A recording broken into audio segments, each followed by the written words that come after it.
Hello everyone, আমি বিথিশা রান্নাঘরে সবাইকে স্বাগত জানাচ্ছি। আজ যে রেসিপি আপনাদের সাথে শেয়ার করব সেটি হলো আলু দিয়ে পাঙাশ ট্যাংরা মাছের হালকা ঝোল। চলুন তাহলে দেরি না করে রেসিপিটি দেখে নেওয়া যাক। তার জন্য প্রথমে পাঙাশ মাছে পরিমাণ মতো লবণ ও পরিমাণ মতো হলুদ দিয়ে দেব। ভালোভাবে মাছে লবণ হলুদ মাখিয়ে নেব। অল্প পরিমাণে সর্ষের তেলও মাছে মাখিয়ে নেব।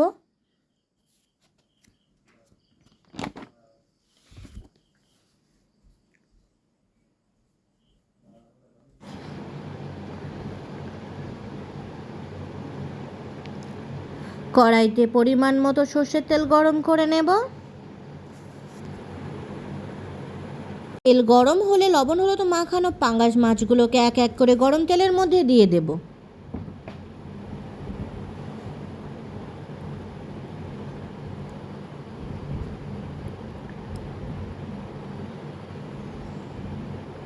দুই পিঠ ভালোভাবে ভেজে নেব।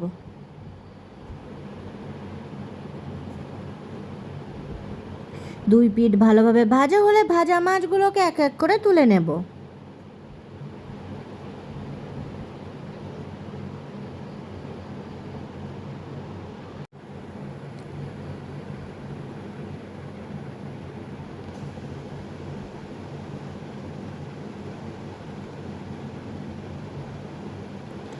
মাছ ভাজার তেলেই দিয়ে দেব গোটা জিরে ও শুকনো লঙ্কা ফোড়ন। ফোড়ন ভাজা হলে দিয়ে দেব পেঁয়াজ কুচি।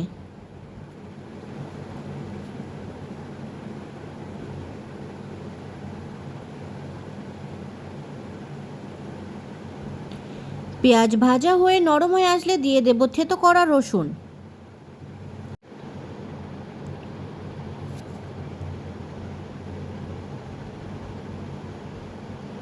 2 থেকে 3 মিনিট ভেজে নিয়ে দিয়ে দেব আদা বাটা। আদা রসুন কিছু সময় কষে নেব।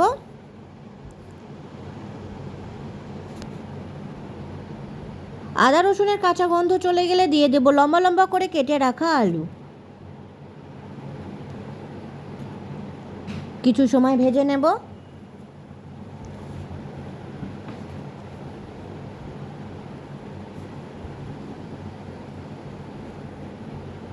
চার 5 মিনিট পরে দিয়ে দেব পরিমাণ মতো লবণ ও পরিমাণ মতো হলুদ। লবণ হলুদ ভালোভাবে আলুর সাথে মিশিয়ে নিয়ে আরও কিছু সময় কষে নেব।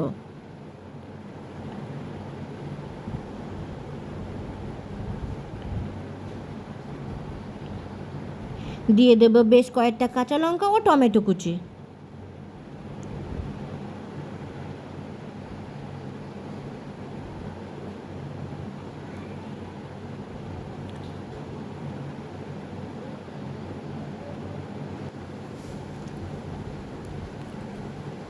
টমেটো নরম হয়ে গেছে, আরও কিছু সময় কষে নেব। এরপর দিয়ে দেব পরিমাণ মতো জল। ঝোল নেড়ে চেড়ে নেব। আলু সিদ্ধ হওয়ার জন্য ঢাকা দিয়ে দেব। কিছু সময় পর ঢাকা খুলে নেব। দিয়ে দেব জিরে গুঁড়ো, ধনে গুঁড়ো, মরিচ গুঁড়ো, শুকনো লঙ্কার গুঁড়ো ও কাশ্মীরি লঙ্কার গুঁড়ো। গুঁড়ো মশলা ঝোলের সাথে মিশিয়ে নিয়ে ঢাকা দিয়ে দেব। কিছু সময় পর ঢাকা খুলে নেব। ঝোল নেড়ে চেড়ে নেব।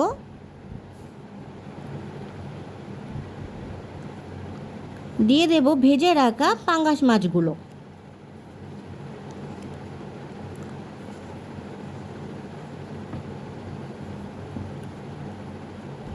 মাছ ঝোলের সাথে মিশিয়ে আরও কিছু সময় ফুটিয়ে নেব।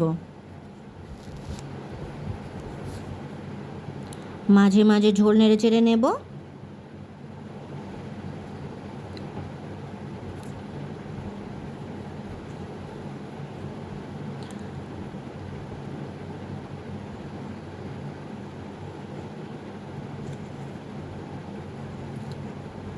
আলু সিদ্ধ হয়েছে কিনা দেখে নেব।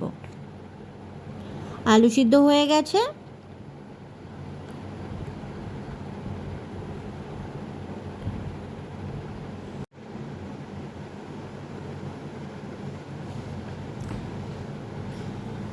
দিয়ে দেব গরম মশলার গুঁড়ো। গরম মশলার গুঁড়ো ঝোলের সাথে ভালোভাবে মিশিয়ে নেব। তৈরি হয়ে গেছে আলু দিয়ে পাঙাশ ট্যাংরা মাছের হালকা ঝোল। ভিডিওটি কেমন হয়েছে অবশ্যই কমেন্ট করে জানাবেন। আর ভিডিওটি যদি আপনাদের ভালো লাগে তাহলে আমার চ্যানেলটিকে সাবস্ক্রাইব করতে একদম ভুলবেন না। ধন্যবাদ।